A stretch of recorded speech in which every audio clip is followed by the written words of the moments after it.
All right, so Anthony Joshua versus Jake Paul just finished, and guess what?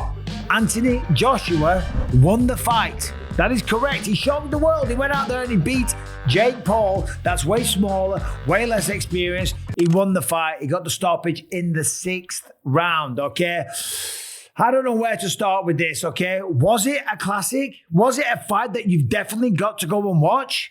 I can't say that it was. Listen, first of all, they both stepped in the ring. They were paid $92 million. They both get to go home to their families, and no one got injured. No one's dead. No one's going to the hospital. They're both fine. Apparently, Jake Paul claims that he's got a broken jaw, spat a little bit of blood out, right? But the fight itself wasn't anything to remember. It really wasn't, right? Anthony Joshua was a little sloppy. He was tentative. He took his time. He said he was trying to break him down, look for the shots, and maybe it's because he'd been out the ring for 15 months, okay, and last went up against Daniel Dubois, or maybe it's because he felt like a bit of a bully going up against Jake Paul, but he didn't seem like he really had nasty intentions. So let's talk about the fight. I mean, he looks like bloody... There's a couple of shots that Jake's just gets dropped here. That's it. Fight's over. What was it, a left hook? I looked at my bloody phone for a split second. We'll see on the replay. There's Mauro Ranallo giving it the Mamma Mia. Well, that was a bit embarrassing for AJ, if I'm honest.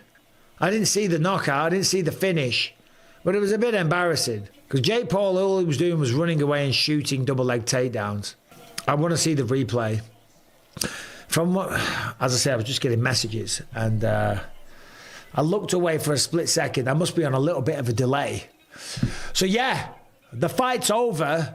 The fight is over. And can you believe it? It's crazy. Anthony Joshua won. So the fight starts, and in fact, pretty much every single round was the same. Anthony Joshua was stalking, holding the center of the ring. Jake Paul was on his bike and he was dancing around using lateral movement, circular movement, dancing around the place. And you can't blame the guy. Anthony Joshua is gigantic, so there's certainly no judgment there, but it is a boxing fight, okay? It was a big old ring, and he was moving around the place. AJ was cutting off the ring, and sometimes he'd have him in the corner, but he wouldn't really go for it. And when he did swing, he was a little bit out of range. There was a couple of times where Jake Paul was dancing around. He would lunge in with a shot, and then he would shoot a perfectly timed double leg takedown. The only problem is that this is boxing under Queensberry rules. It is not mixed martial arts, and wrestling is not allowed. And I would guess that maybe Jake Paul shot maybe 20 takedowns in that fight, because every single time that Anthony Joshua closed the distance and went to throw a shot, he would clinch, he would grapple, he would get double underhooks, he would shoot for the legs, he would do a double leg takedown, and then he would fall to the canvas. He hit the canvas multiple times, okay, on multiple occasions. He had, before he got stopped, he was dropped twice in the same round.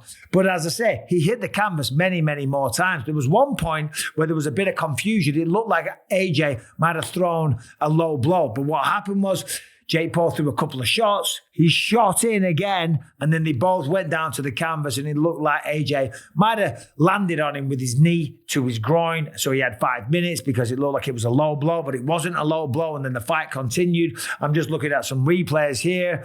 The finishing shot, they were up in the corner, swings a left, comes with the right hand, just kind of grazes the chin of Jake Paul, and he goes down. As he goes down, he has the wherewithal, though, to go, whoa, like Ric Flair, and that was it.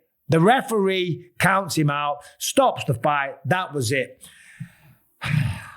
Listen, Anthony Joshua is a very big, dangerous, scary man, okay? So there's no judgment on Jake Paul dancing around the place. Yes, of course, leading up to the fight, he talked about knocking this guy out. And there was people online that claimed that Jake Paul was going to knock him out because Anthony Joshua was chinny, because Daniel Dubois smoked him and knocked him out cold, and he's big and he's old and he's past his prime and he's stuck in the mud and he's got skinny little legs, or he's a bodybuilder. Jake Paul's the real deal, man. Jake Paul's pushing himself to the limit. Jake Paul's that guy. I or him, or whatever it was that he said leading up to it, right? The ring bells! I'm coming in there and I'm coming on his ass! You know who I are! I are him! No, that wasn't the case at all. What we saw, in my humble opinion, because I'm a big Anthony Joshua fan. Of course, I've been a supporter for the longest time.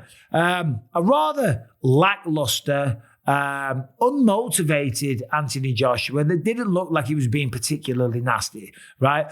A lot of the time he was out of range, and okay, it is hard to land a shot on someone that's backing up and moving away the whole time. And there was a lot of times where he had him in the corner and he could have thrown a shot. And sometimes he was telegraphing his shots. And anytime he did go in to throw a punch, as I said before, Jake Paul would shoot in and turn it into a wrestling match. And even when he wasn't shooting in, he was clinching a lot. This is boxing. It's not MMA, as we know. The referee should have done a much better job of getting in there and separating them much, much faster. As I say, it was the 6th round. I think it was the 4th round he got dropped twice. In the 5th round, he got through it. In the 6th round, caught him with the jab, then a glancing right hook. He goes down, and that was that. That was all she wrote, right?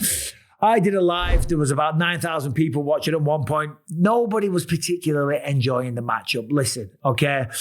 I respect both men. I respect anyone really that steps into the ring, okay? And certainly going up against Anthony Joshua, that was a tall task, okay? You know, metaphorically and figuratively, right? It was a tall task. It was a big job. It was a tough opponent. It was a mismatch, and it was, right? Jake Paul never worried Anthony Joshua once. He never rung his bell. He never caused any damage. He never had him worried. He never did anything. It wasn't a fight. It was a display of how long can Jake Paul last? Can he run away long enough for it to be credible? Can he stay away and disengage long enough to where he can be proud of going 6 rounds with Anthony Joshua? And it sounds like I'm being a hater.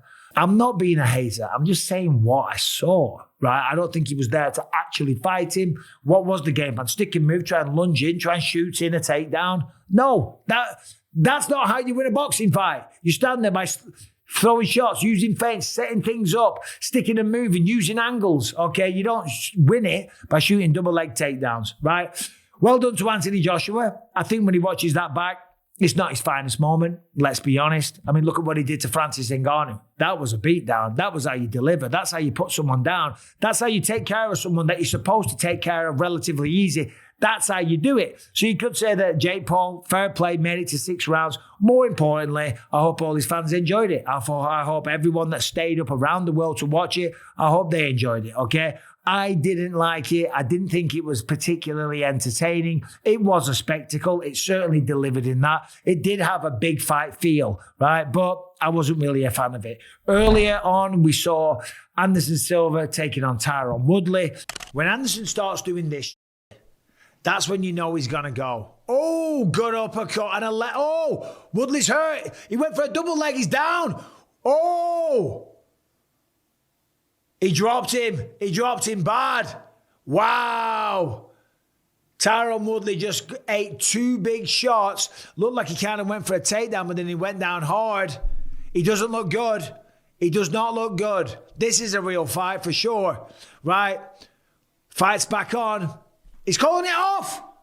It's done. Tyron looked to be a little busier than what he has done in some of his other boxing matches. But of course, Anderson Silva is a crafty old veteran, and he's still fast and he's still powerful. In the 2nd round, it was a lead from the southpaw stance, a lead uppercut that kind of wobbled Tyron Woodley. Couple more shots, and he goes down. The referee gives him a count. He makes it, I think, on like the 8 seconds, and Tyron was definitely rocked. He was definitely dazed. You could see it in his eyes. And then the referee says, fight on. But Tyron stood there and the hands were low. He wasn't protecting himself. And I think the referee took another look, looked at Tyron Woodley and thought, hold on a minute, you're not in this fight. You're still kind of dazed. You're still confused. So he stepped back in and he stopped it and he waved the fight off. And I think that was the right call. Tyron, obviously, he said he's going to continue fighting. I wish him nothing but the best going forward. Of course, he contests the stoppage, but I think it was the right thing. You know, he did have his hands down and he did look a little out of it. Anderson Silva, the man is an absolute legend, okay? So congrats to him. Congrats to Anthony Joshua for going out there, making an absolute fortune, okay? A better version of that needs to show up when he does fight Tyson Fury. Reportedly, that's going down next year in February, I think, in Riyadh. There was talks of a tune-up fight first. Maybe I'm mistaken, but was that the tune-up fight? Because if that was the tune-up fight, yeah, he needs to get tuning up. He needs to get down the workshop and get some mechanics on it. Do you know what I mean? He needs tuning up big time because against Jake Paul, that won't fly against Tyson Fury. And that is a fight that we all want to see. Listen, Jake Paul and all his endeavors, the man is a very, very successful man. So congrats to him for that, for putting on this show, for stepping in there, for coming out of it the other side. Maybe he's got a broken jaw. Maybe he doesn't, but he does go home as a very wealthy, famous man with an extra $92 million. And the place was sold out. The place was packed. And there it is. Another successful night, I guess, for everybody involved.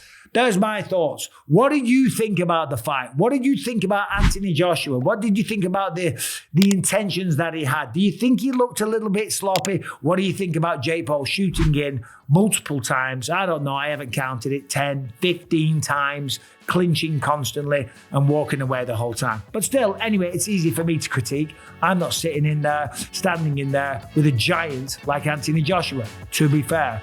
Anyway, that's it. That's what happened. Subscribe and ring the bell. See you soon.